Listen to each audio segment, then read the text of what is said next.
Balme, bonjour. Vous êtes professeur de philosophie en classe préparatoire à Notre-Dame du Grand Champ et à Prépa Commercia. Vous nous donnez aujourd'hui quelques conseils pour aider les candidats à préparer les entretiens d'admission.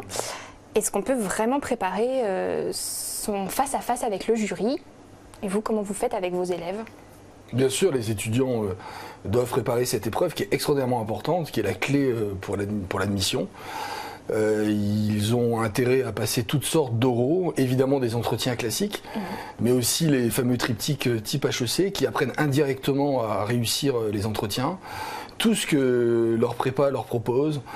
Et moi personnellement, c'est quelque chose que je fais depuis quelques années. Je leur demande de venir avec moi aussi, c'est-à-dire de faire partie entre guillemets du jury pendant qu'un de leurs camarades passe cet entretien, de manière à ce que voilà, les rôles puissent tourner et pour qu'ils puissent avoir un regard critique sur leurs camarades. Je me suis rendu compte que c'était vraiment très très pédagogique. D'accord, donc chaque professeur finalement va inventer sa méthode pour aider ses élèves. Ailleurs ça peut se passer autrement et vous c'est ce que vous proposez Oui, mais c'est nous qui prenons des initiatives, mais les élèves doivent prendre des initiatives aussi. Il y a des élèves qui se filment par exemple quand ils passent un entretien et qui me demandent l'autorisation d'avoir leur ordinateur de manière à se filmer eux-mêmes, pour se voir après et pour s'écouter après. C'est une initiative absolument excellente. Alors, il ne faut pas qu'ils attendent tout de leur professeur.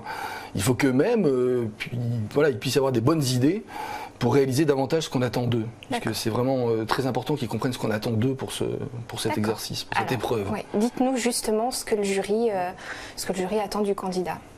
Alors je me suis rendu compte, ça fait plus de 10 ans que j'entraîne mes étudiants et d'autres étudiants, d'autres prépas aux oraux et en particulier aux entretiens, qu'en faisant passer des élèves avec d'autres que moi, parfois je fais partie d'un jury de 3 entre guillemets professeurs ou professionnels, qui a quand même 2 grandes qualités qu'on tente de déceler pendant les 25 à 45 minutes d'entretien, voire 50 minutes. La capacité que l'élève a d'écouter vraiment nos questions, de les écouter jusqu'au bout, de ne jamais nous interrompre, de manière à ce qu'ils prennent la question et qu'ils en profitent en fait pour mieux se dire eux-mêmes, pour mieux parler d'eux-mêmes. Toute question posée par le jury est une perche qu'on leur tend pour qu'ils se disent mieux. Voilà, c'est vraiment quelque chose de tout à fait essentiel. Ils ne pourront pas être des futurs dirigeants, des futurs managers s'ils ne profitent pas des questions qu'on leur pose. Et qu'ils soient par là évidemment aptes à un véritable dialogue, qu'ils puissent aussi au fond profiter de nos questions pour ne pas s'adapter à nous, parce que la grande erreur souvent c'est que les étudiants pensent qu'on a une idée à la tête et qu'il y a de bonnes réponses et c'est une catastrophe. On n'attend rien du tout, on les attend eux et eux seulement. Donc quelles que soient les réponses, les questions qu'on leur pose, il faut qu'ils puissent à cette occasion mieux parler d'eux sans penser a priori à nos propres attentes. Voilà, c'est ce qui compte le plus. Et donc, il faut quand même qu'on sente des étudiants qui sont certes pas complètement finis, personne ne l'est, moi-même je ne suis pas, personne ne l'est, mais qu'ils aient quand même une personnalité suffisamment affirmée pour qu'ils puissent dire ce qu'ils pensent, qu'ils puissent affirmer leurs convictions, pour qu'ils puissent dire ce qu'ils sont. Ça c'est aussi très important. Sinon, s'ils sont uniquement obsédés par le fait de s'adapter au jury, ils vont changer, ils vont se contredire, et c'est une catastrophe. Alors comment on fait quand on a l'impression de ne pas avoir compris une question, quand on est déstabilisé par une interrogation? Alors, il me semble, il faut qu'il soit vrai, toujours vrai, qu'il ne mente jamais, qu'il joue toujours la carte de la transparence, même si c'est une épreuve un petit peu artificielle, et que donc qu'ils écoutent bien, qu'ils prennent bien le temps d'écouter. Moi, j'ai pas du tout, personnellement, je vois pas pourquoi un élève d'ailleurs ne prendrait pas le temps de répondre. On n'est pas à la radio, il faut répondre au tac au tac. Même d'ailleurs dans ces réponses, il est bon d'accepter des temps de silence qui montrent qu'ils sont confiance en eux. Et s'ils ne comprennent pas une question, ils peuvent toujours demander au jury je ne comprends pas très bien ce que vous voulez, enfin ce que vous attendez de moi, est-ce que vous pouvez répéter la question si vous voulez. Il y a des étudiants qui prennent même l'initiative d'écrire parfois des questions qu'on leur pose. Si ça les aide pour mieux comprendre, c'est très bien. D'accord, rien n'est interdit et on peut faire répéter le jury. Oui. Est-ce qu'on a le droit de parler de ses erreurs ou de ses doutes, de ses échecs? Bien sûr, mais l'important c'est d'être juste envers soi. d'être capable d'une véritable justice et d'une justesse envers soi.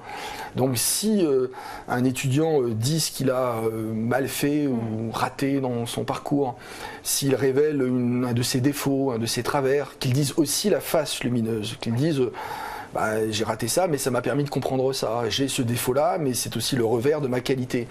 Et il ne jouera pas un personnage, il ne dira pas quelque chose de faux, il dira quelque chose de vrai sur lui, qu'il ait une forme de bienveillance envers lui-même. C'est aussi ça qu'on attend de lui. D'accord. Qu'est-ce qui se passe si on sent que le courant avec le jury ne passe pas? Il faut essayer de jouer le jeu jusqu'au bout. Il faut faire attention, enfin, d'une certaine manière, c'est assez long comme épreuve. Donc c'est important que l'étudiant soit tout à la fois complètement à l'aise. En fait, au fond, on lui donne l'opportunité de parler de lui et de lui et de lui tout le temps. Il va parler de lui tout le temps. Or, dans la vie de tous les jours, on a du mal à parler de soi. Là, il parle que de lui. Le sujet de l'entretien, c'est lui-même. Bon, s'il y a un moment où ça se passe moins bien, il faut qu'il accepte que ça va continuer, ça risque de mieux se passer ensuite. Et de même qu'il faut qu'il soit vigilant jusqu'au bout. Il y a une forme de vigilance à avoir. Donc il ne sera pas perdu. S'il répond mal à une question, s'il y a une gêne qui s'installe, rien n'est perdu. Et il y a une épreuve, c'est une épreuve de vérité, mais voilà, ça dure 30, 35 minutes, 40 minutes. Bien sûr, il y a des phases voilà, il y a différentes. Il y a des faux rythmes, il y a des hésitations. C'est pas grave, l'important c'est de continuer, c'est d'aller jusqu'au bout. Alors, certaines écoles introduisent du collectif dans cet entretien. Comment on aborde du coup une épreuve d'entretien collectif? Alors c'est vrai que c'est une spécialité ouverte par une école et sans doute par d'autres, un peu à l'image de ce que font certaines écoles de communication aujourd'hui. Là aussi, l'élève doit être lui-même le plus possible. Quand il a à travailler avec d'autres, on revient sur les qualités, il doit les écouter, être à l'écoute de ses camarades, essayer de tirer le meilleur d'eux-mêmes, meilleur d'eux, pardon, et se positionner, éviter de se positionner ni en infériorité ni en supériorité. En fait, je crois que c'est vraiment les erreurs à éviter, c'est qu'on ne lui demande pas d'être un manager, il n'est pas là, on ne lui dit pas vous devez diriger une équipe, donc il doit s'intégrer dans une équipe. Et donc tirer le meilleur de lui, mais aussi donc tirer le meilleur de ses camarades, et surtout pas être passif, ni être trop, ne pas prendre le dessus sur les autres, mais pas être passif non plus. C'est une manière indirecte de se faire connaître. C'est pas non plus, il faut pas qu'il dramatise l'épreuve. Exactement comme le triptyque à HEC est une manière indirecte de connaître les candidats. Du côté du jury, comment ça se passe quand on a devant soi plusieurs candidats en même temps? Est-ce qu'on en observe un puis un autre? Est-ce qu'on observe le groupe? Alors les deux, mais c'est vrai qu'en général, chaque membre du jury a un ou deux candidats, entre guillemets, qu'il regarde davantage. D'accord. On revient du coup un tout petit peu en arrière dans la chronologie, entre le moment où les résultats d'admissibilité tombent et le début des oraux. Qu'est-ce qu'on fait? Comment on aborde cette période? Alors, évidemment que il est important que l'élève essaie de passer le maximum d'oraux. En fait, je crois que c'est vraiment important, c'est-à-dire qu'il ne faut pas évidemment qu'il s'épuise trop, donc il faut qu'il fasse attention. S'il y a vraiment une école qui ne l'intéresse pas, il n'y va pas.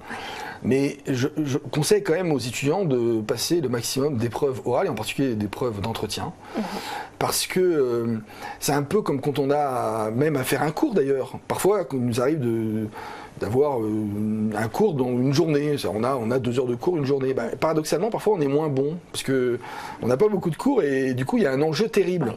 Et on imagine bien dans l'esprit d'un candidat ce que ça peut être. C'est-à-dire que s'il se dit c'est le SCP ou l'EDEC, peu importe, ou l'SCP par exemple, et aucune autre, il va mettre tout dans l'entretien et il risque de rater complètement.